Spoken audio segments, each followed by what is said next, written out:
کرنا۔ پھر آپ نے فرمایا یہ ہیلا بازی اور مہینوں کے آگے پیچھے، لوگوں سنو، نصیب مہینوں کا آگے پیچھے کرنا کفر میں زیادتی کا سبب ہے۔ اس کا میں ذرا پس منظر بیان کروں یہ کیا ہے۔ بڑی دلچسپ چیز ہے کہ لوگ جو ہوتے ہیں نا، بعض لوگ جو دیندار بھی بننا چاہتے ہیں اور اپنی منمانی بھی کرنا چاہتے ہیں، یہ بڑے کمال کے لوگ ہوتے ہیں۔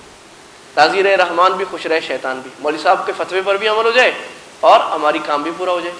تو عرب بھی ایسی تھے۔ اب وہ تو بنے ہوئے تھے حرم کے مجاور، کعبے کے مجاور، ہم تو پیر لوگ ہیں جی، سائیں ہیں، اللہ کی نافرمانی تو کرنی کوئی نہیں ہے۔ اب اللہ نے کہا ہے کہ 4 مہینوں میں جنگ کوئی نہیں کرنی، ذوالقعدہ، ذوالحجہ، محرم اور رجب، جنگ نہیں کرنی، یہ حرام ہے۔ تو یہ کہتے جنگ نہیں کرنی، ٹھیک ہے۔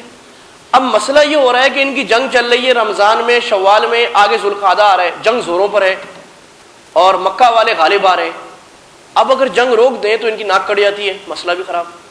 تو یہ کیا کہتے تھے، کہتے ایسا ہے کہ ابھی ہم نے نا ایسا کیا کہ ذوالقعدہ کے مہینے کو 3 مہینے آگے کر دیا اور جو سفر کا مہینہ پیچھے لے آئے۔ اب ترتیب یوں چلے گی کہ پہلے سفر، ربیع الاول، ربیع الثانی اور اس کے بعد پھر ذوالقعدہ آ جائے گا۔ تو گھمانا، یہ کتنے سالوں سے یہ لوگ یہ چکر بازی کر رہے تھے، مہینوں کو آگے پیچھے کرنے سے مہینے خلط ملط ہو گئے تھے، یعنی وہ سفر نہیں آیا، کوئی پتہ نہیں لگا، واپس چل گیا، بالکل الٹا ہو گیا کام۔ کون سا مہینہ کہاں تھا، ہر مہینہ اپنی جگہ سے ہل گیا۔ جب ہل گیا تو پتہ نہ لگا کون سا مہینہ کون سا ہے۔ اب آپ دیکھو، مہینے کوئی بیکار چیز نہیں ہے، مہینوں کے اوپر اسلام کی عبادات کا معیار ہے۔ اگر رمضان کو آپ نے آگے پیچھے کر دیا تو روزہ کب رکھو گے؟ شوال میں روزے رکھ لیے، رمضان تو نہیں ہوا، ادا بھی نہیں، گناہ مل گیا۔ عید آپ نے کر لی، چھوٹی عید آپ نے کرنی تھی شوال میں، آپ نے کر لی ذوالقعدہ میں، عید خراب ہو گئی آپ کی۔ قربانی آپ نے کر دی تھی 10 ذی الحجہ کو، آپ نے کر دی 10 محرم کو، قربانی خراب ہو گئی۔ اور اعلیٰ حاصل قیاس جتنے مسائل ہیں بہت سارے جن کا تعلق اسی سے ہے۔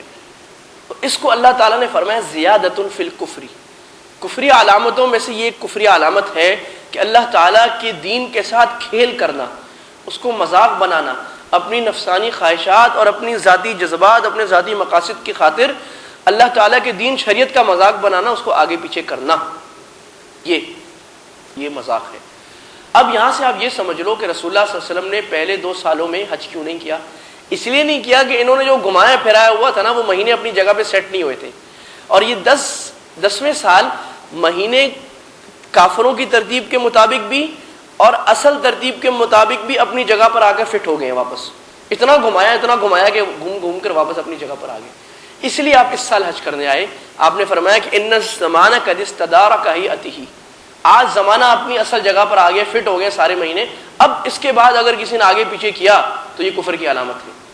تو یہ قرآن کی آیت کا اقتباس ہے، اللہ کے نبی نے یہ اقتباس کیا۔ دیکھو، مہینوں کا آگے پیچھے کرنا کفر میں زیادتی کا سبب ہے۔ اس قسم کے حربوں سے شیطان نافرمانوں کو گمراہ کرتا ہے۔ آج زمانہ گردش کر کے اپنے اصل مقام پر آ گیا ہے۔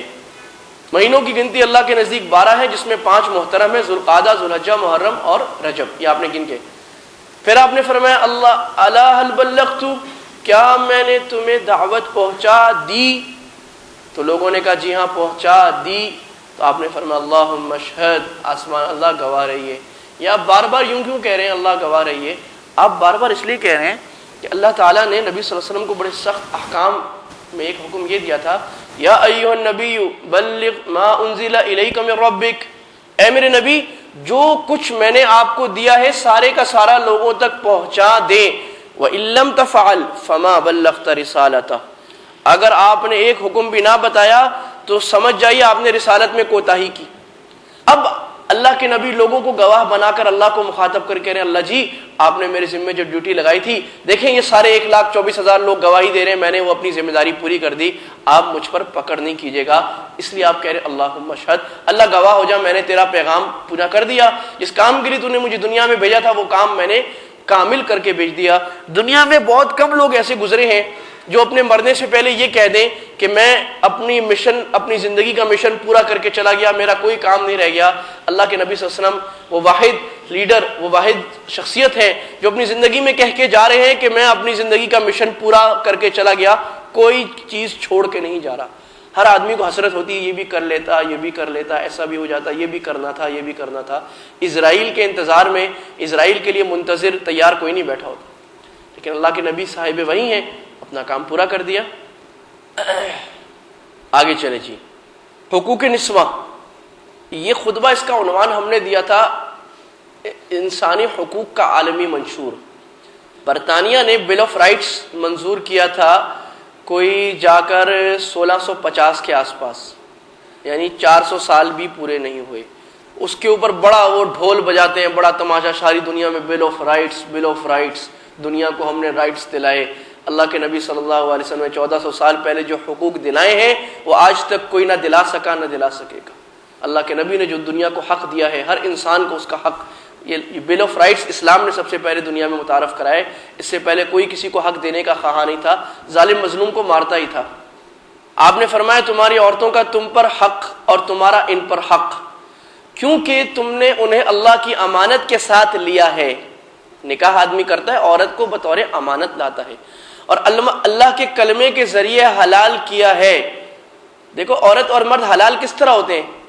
کوئی پرندہ تو آ کے نہیں بیٹھ جاتا، کوئی سینگ بھی نہیں لگتا، ایک کلمہ ہی کہا جاتا ہے نا، اور وہ کلمہ شریعت کا کلمہ ہے، اللہ کے نام۔ تو اللہ کا نام لے کر حلال کیا ہے، لہٰذا بہت خیال کرنا، اللہ کے نام کی عزت کو رکھنا، اللہ کے نام کو خراب نہیں کرنا۔ ان پر تمہارا یہ حق ہے کہ وہ تمہارے بستر پر کسی ایسے شخص کو نہ آنے دیں جو تمہیں گوارا نہیں، یعنی بستر سے مراد گھر میں، تمہارے گھر میں ایسے لوگوں کو زیادہ نہ آنے دیں جس کو تم پسند نہیں کرتے۔ اور تم پر ان کا یہ حق ہے کہ تم انہیں اچھے طریقے سے کھلاؤ اور پہناؤ۔ صرف کھلاؤ اور پہناؤ نہیں کہا، کیونکہ کھلاتا پلاتا تو آدمی گائے بھینس کو بھی ہے اور نوکر کو بھی کہتا ہے۔ اچھے طریقے سے مانا دوست اور ساتھی کی حیثیت سے، اس کی عزت نفس کا خیال کرتے ہوئے، اس کی شرافت کا خیال کرتے ہوئے، اس کے منصب کا خیال کرتے ہوئے، اس کو بہتر طریقے سے اپنے برابر کا ساتھی سمجھ کر عزت کے ساتھ کھلاؤ پلاؤ۔ دیکھو یہ عورتیں تمہارے ہاتھ قیدی کی مانند ہیں، عورتیں قیدی کی مانند ہیں، ان کو اپنے آپ پر بھی اختیار نہیں ہے۔ کیوں؟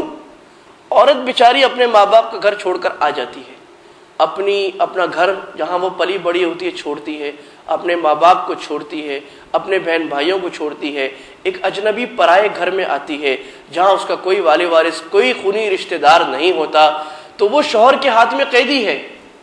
اب وہ چاہے اس سے اچھا سلوک کرے، برا سلوک کرے، وہ شکوہ نہیں کر سکتی، زیادہ شور کرے گی طلاق مل جائے گی، ہمارے معاشرے میں تو زندگی ختم اس کی۔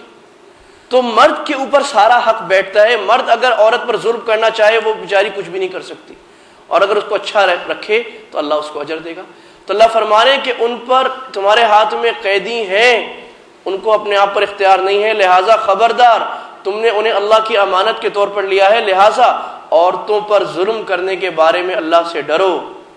اور دیکھو میں تمہیں ان سے اچھا برتاؤ کرنے کی وصیت کرتا ہوں۔ اللہ کے نبی کہہ رہے ہیں میں تمہیں وصیت کر رہا ہوں۔ اللہ کے نبی صلی اللہ علیہ وسلم عورتوں کے وکیل بن کر کہہ رہے ہیں۔ میں کہیں بیان کرتا ہوں شادی میں تو لوگ مجھے بعد میں مرتا کہتے ہیں آپ عورتوں کی بڑی وکالت کرتے ہیں، عورتوں کی سائڈ بہت لیتے ہیں۔ میں نے کہا میں کیا کروں، اگر حدیثیں پڑھے تو حدیثوں میں عورتوں کی سائڈ زیادہ لی ہوئی اللہ کے نبی نے۔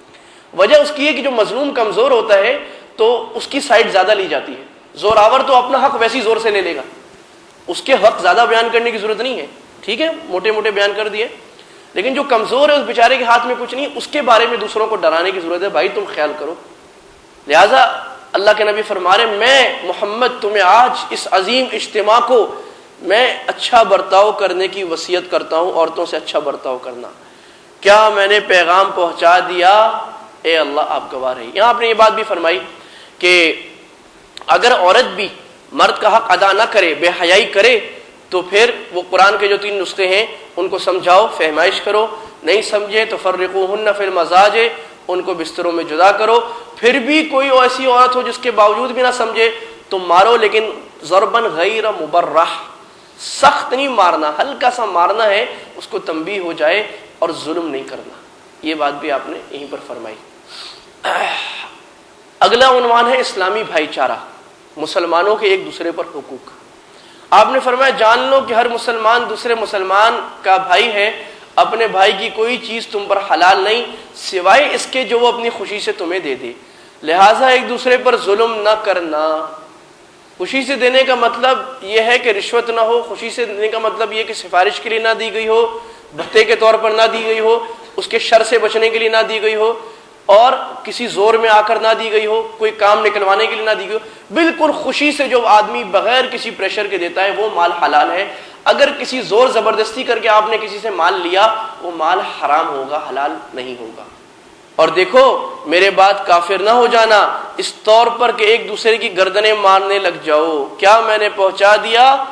لوگوں نے کہا ہاں، آپ نے فرمایا اللہ گواہ ہے۔ یعنی آپ کا مقصد یہ ہے کہ دیکھو میں نے جو تمہیں بنایا ہے نا اتنا پاکیزہ معاشرہ، میں نے اپنا خون جگر دے کر اس چمن کو کیا بیاری کی ہے، اور کلیوں کو میں خون جگر دے کے چلا ہوں، صدیوں مجھے گلشن کی فضا یاد کرے گی۔ تو میں نے بڑے ارمان کر کے اور بڑے اپنے خون اور قربانیاں دے کر، اپنے ساتھیوں کی قربانیاں دے کر تمہیں اتنا پاکیزہ معاشرہ بنایا ہے، تمہیں ایک دوسرے کے حقوق سکھائے ہیں، محبت والا بنایا ہے۔ دیکھو میرے بعد اس سب کو گرا نہ دینا، اس سب کے اوپر مٹی نہ ڈال دینا کہ کافر ہو جاؤ اور مسلمانوں کا حق بھلا کر ایک دوسرے کا خون کرنے لگ جاؤ اور ایک دوسرے کو مارنے لگ جاؤ۔ لہٰذا میرے اس عزت کا اور میرے اس کام کا پاس رکھنا، خیال کرنا۔ دیکھو میں تمہارے درمیان ایک ایسی چیز چھوڑ کر جا رہا ہوں، اگر اس کو پکڑ کے رکھو گے تو کبھی گمراہ نہ ہوگے، اور وہ ہے اللہ کی کتاب اور میری سنت۔ اس پر ہی بیان کیا جائے تو پورا گھنٹے کا بیان تو اس پر بن جائے۔ چلیں آگے چلیں جی۔ آگے دو باتیں رہ گئیں، اس کو میں بنا نہیں سکا، میں آپ سے بتا دیتا ہوں۔ آپ نے وراثت کا حق بیان کیا۔ دیکھو ہر وارث کو اس کا پورا حق ہے، کوئی اس سے لے گا نہیں، وارث کو اس کا حق دو۔ اور آپ نے فرمایا لا وصیت للوارث، وارث کے لیے وصیت جائز نہیں ہے۔ وصیت اس کے لیے ہوگی جس کو وراثت نہیں ملنی، جس کو وراثت ملنی اس کے لیے وصیت میت نہیں کر سکتا، کرے بھی تو اس وائڈ ہے، اس کی کوئی حیثیت نہیں ہے۔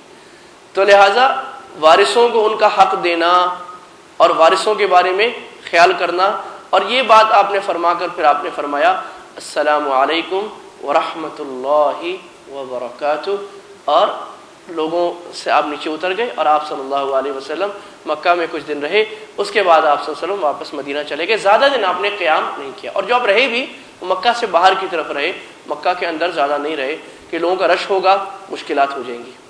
یہ تھا رسول اللہ صلی اللہ علیہ وسلم کا حج۔ آپ نے ساری زندگی میں ایک ہی حج کیا ہے، اور یہ تھا رسول اللہ صلی اللہ علیہ وسلم کے حج کی مختصر رویداد تفصیلی۔ الحمدللہ ہمارے نبی صلی اللہ علیہ وسلم کی زندگی کا ایک ایک لمحہ اللہ نے محفوظ رکھا ہے۔